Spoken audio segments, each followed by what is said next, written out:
कामिका एकादशी व्रत कथा का महत्व। भगवान श्री कृष्ण ने कहा, हे श्रेष्ठ धनुधर, मैं श्रावण माह की पवित्र एकादशी की कथा सुनाता हूँ, ध्यानपूर्वक श्रवण करो। एक बार इस एकादशी की पावन कथा को भीष्म पितामह ने लोकहित के लिए नारद जी से कहा था। एक समय नारद जी ने कहा, हे पितामह, आज मेरी श्रावण के कृष्ण पक्ष की एकादशी की कथा सुनने की इच्छा है, अतः आप इस एकादशी की व्रत कथा विधान सहित सुनाइए। नारद जी की इच्छा को सुनकर पितामह भीष्म ने कहा, हे नारद जी, आपने बहुत ही सुंदर प्रस्ताव किया है, अब आप बहुत ध्यानपूर्वक इसे श्रवण कीजिए। श्रावण माह के कृष्ण पक्ष की एकादशी का नाम कामिका एकादशी है। इस एकादशी की कथा सुनने मात्र से ही वाजपेयी यज्ञ के फल की प्राप्ति होती है। कामिका एकादशी के उपवास में शंख चक्र गदाधारी भगवान विष्णु का पूजन होता है। जो मनुष्य इस एकादशी को धूप दीप नैवेद्य आदि से भगवान विष्णु की पूजा करते हैं, उन्हें गंगा स्नान के फल से भी उत्तम फल की प्राप्ति होती है। सूर्य ग्रहण, चंद्र ग्रहण में केदार और कुरुक्षेत्र में स्नान करने से जिस पुण्य की प्राप्ति होती है, वह पुण्य कामिका एकादशी के दिन भगवान विष्णु की भक्तिपूर्वक पूजा करने से प्राप्त हो जाता है। भगवान विष्णु की श्रावण माह में भक्तिपूर्वक पूजा करने का फल समुद्र और वन सहित पृथ्वी का दान करने के फल से भी ज़्यादा होता है। व्यतिपात में गंडकी नदी में स्नान करने से जो फल प्राप्त होता है, वह भगवान की पूजा करने से मिल जाता है। संसार में भगवान की पूजा का फल सबसे ज़्यादा है, अतः भक्तिपूर्वक भगवान की पूजा न बन सके तो श्रावण माह के कृष्ण पक्ष की कामिका एकादशी का उपवास करना चाहिए। आभूषणों से युक्त बछड़ा सहित गौदान करने से जो फल प्राप्त होता है, वह फल कामिका एकादशी के उपवास से मिल जाता है। जो उत्तम द्विज श्रावण माह के कृष्ण पक्ष की कामिका एकादशी का उपवास करते हैं तथा भगवान विष्णु का पूजन करते हैं, उनसे सभी देव नाग किन्नर पितृ आदि की पूजा हो जाती है। इसलिए पाप से डरने वाले व्यक्तियों को विधि विधान सहित इस उपवास को करना चाहिए। संसार सागर तथा पापों में फंसे हुए मनुष्यों को इससे मुक्ति के लिए कामिका एकादशी का व्रत करना चाहिए। कामिका एकादशी के उपवास से भी पाप नष्ट हो जाते हैं। संसार में इससे अधिक पापों को नष्ट करने वाला कोई और उपाय नहीं है।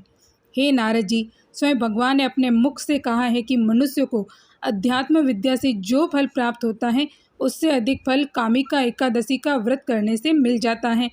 इस उपवास के करने से मनुष्य को न यमराज के दर्शन होते हैं और न नरक ही के कष्ट भोगने पड़ते हैं, वह स्वर्ग का अधिकारी बन जाता है। जो मनुष्य इस दिन तुलसी दल से भक्तिपूर्वक भगवान विष्णु का पूजन करते हैं, वे इस संसार सागर में रहते हुए भी इस प्रकार अलग रहते हैं जिस प्रकार कमल पुष्प जल में रहता हुआ भी जल से अलग रहता है।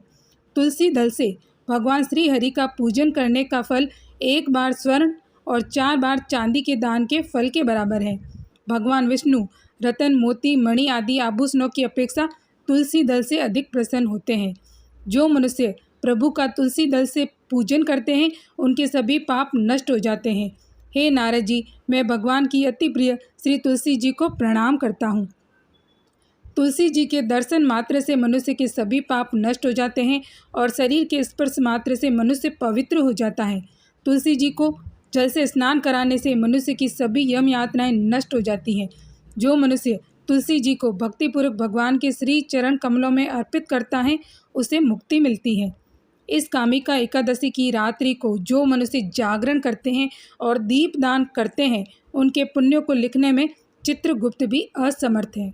एकादशी के दिन जो मनुष्य भगवान के सामने दीपक जलाते हैं, उनके पितर स्वर्ग लोक में अमृत का पान करते हैं। भगवान के सामने जो मनुष्य घी या तिल के तेल का दीपक जलाते हैं, उनको सूर्य लोक में भी सहस्त्रों दीपकों का प्रकाश मिलता है। कामिका एकादशी की व्रत कथा। एक बार एक गांव में एक वीर क्षत्रिय रहता था। एक दिन किसी कारणवश उसकी ब्राह्मण से हाथापाई हो गई और ब्राह्मण की मृत्यु हो गई। अपने हाथों मारे गए ब्राह्मण की क्रिया उस क्षत्रिय ने करनी चाहिए, परंतु पंडितों ने उसे क्रिया में शामिल होने से मना कर दिया। ब्राह्मणों ने बताया कि तुम पर ब्रह्म हत्या का दोष है, पहले प्रायश्चित कर इस पाप से मुक्त हो, तब हम तुम्हारे घर भोजन करेंगे। इस पर क्षत्रिय ने पूछा कि इस पाप से मुक्त होने का क्या उपाय है। तब ब्राह्मणों ने बताया कि श्रावण माह के कृष्ण पक्ष की एकादशी को भक्ति भाव से भगवान श्रीधर का व्रत व पूजन कर ब्राह्मणों को भोजन करा के सदक्षिणा के साथ आशीर्वाद प्राप्त करने से इस पाप से मुक्ति मिलेगी। पंडितों के बताए हुए तरीके पर व्रत कराने वाली रात में भगवान श्रीधर ने क्षत्रिय को दर्शन देकर कहा कि तुम्हें ब्रह्म हत्या के पाप से मुक्ति मिल गई है।